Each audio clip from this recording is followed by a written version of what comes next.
Shut up and sit down. तो चलिए आइए अब हम लोग पढ़ते हैं 4.10 द अर्ली वैदिक पॉलिटी, प्रारंभिक वैदिक राज्य व्यवस्था। We have mentioned above that the chief social unit of the Aryans was known as जन।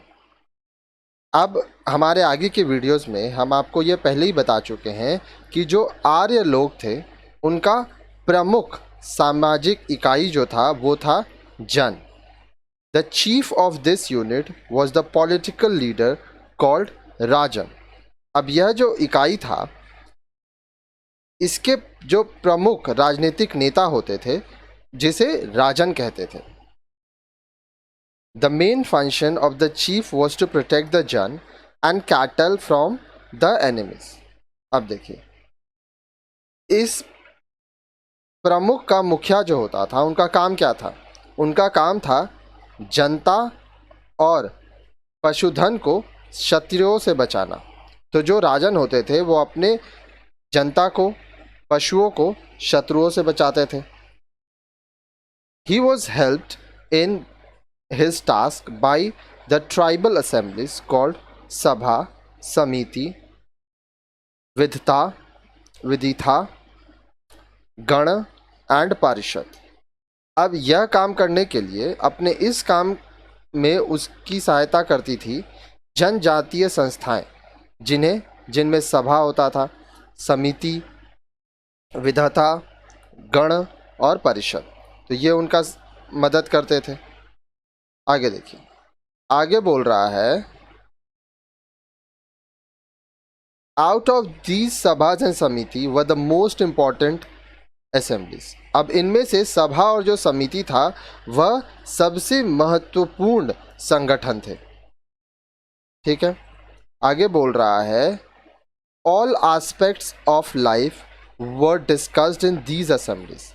अब जीवन के जितने भी पक्ष थे उनका डिस्कशन सभा और समिति में ही होता था। These may include war, distribution of the spoils of wars, judicial and religious activities, etc. अब इनमें युद्ध में प्राप्त जो सामान मिला है उसको कैसे बांटना है, न्यायिक और धार्मिक संबंधी जो भी गतिविधियां थी वो सब सभा और समिति में ही विचार विमर्श किया जाता था, डिस्कस किया जाता था, निर्णय लिया जाता था। Thus, these assemblies in a way limited the powers of the chiefs। तो इस प्रकार से ये जो सभाएं थी वह राजनीतिक प्रमुखों की शक्तियों को नियंत्रण करती थी। Interestingly, women were also allowed to participate in the deliberations of the सभा एंड समिति। दिलचस्प बात यह है कि महिलाएं भी इन सभाओं में और इन समितियों में शामिल होती थी। आगे देखिए, आगे बोल रहा है The post of the chief was not hereditary। अब देखिए, जो प्रमुख पद है वो वंश के हिसाब से नहीं था। इसका वंश का हिसाब से होने का मतलब क्या होता है? अगर बाप है तो उसका बेटा बनेगा प्रमुख, तो ऐसा नहीं था। The tribe generally elected him। आमतौर पर उसका चुनाव जनजाति के लोग करते थे। तो the succession in one family was known, but that was not based on the rule of primogeniture, that is the eldest son acquiring the position। अब वहाँ पे एक चीज़ है कि उत्तराधिकारी तो था, क्योंकि उत्तराधिकारी कौन होता था? परिवार जिसका रहता था तो उसके ज्येष्ठ पुत्र को उत्तराधिकारी माना जाता है। कहने का मतलब आपके पिता का जो भी चीज़ है वो आप उसके उत्तराधिकारी हैं। ठीक है।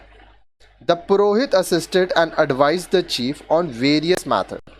अब देखिए, जो पुरोहित होते थे वो मुखिया को अलग अलग परिस्थिति में, अलग अलग मामलों में परामर्श देते थे, एडवाइस देते थे। Other than the purohit, there were a limited number of other officials who assisted the chief in the day-to-day tribal affairs। अब देखिए, पुरोहित के अतिरिक्त कुछ सीमित संख्या में भी लोग थे, कर्मचारी होते थे जो मुखिया को दिन प्रतिदिन के जनजातियों के मामलों किस पर सहायता करते थे, क्योंकि देखिए जो मुखिया है, जो चीफ है, वो अकेले तो सब कुछ नहीं कर सकता है। सेनानी, कुलापा, Gramin etc. are some of the functionaries which find mention in the Rigveda. अब देखिए, सेनानी, कुलापा, ग्रामणी इत्यादि, ये जो लोग थे, ये क्रमिक थे, इनके बारे में साहित्य में लिखा हुआ है, ऋग्वेद में लिखा हुआ मिलता है। द सेना और army was not a permanent fighting group and consisted of able-bodied tribesmen who were mobilized at the time of the war। अब देखिए, उस समय जो सेना थी, जो आर्मी था, वो स्थायी योद्धा नहीं थे, ठीक है। इसमें वो लोग थे जो कि योग्य हैं और सिर्फ युद्ध के समय उनको इस्तेमाल किया जाता था, सक्रिय किया जाता था। आज आप देखते हैं जो सोल्जर्स होते हैं, जो सेना होता है, वो अलग लोग होते हैं, लेकिन उस समय सेना के जो लोग थे वो आम लोग ही थे, लेकिन जब युद्ध होता था तब वह सामने आते थे, तब वो सक्रिय होते थे, नहीं तो वो आम जिंदगी जीते थे। Takshan the carpenter and Rathakara the chariot maker were responsible for making chariots.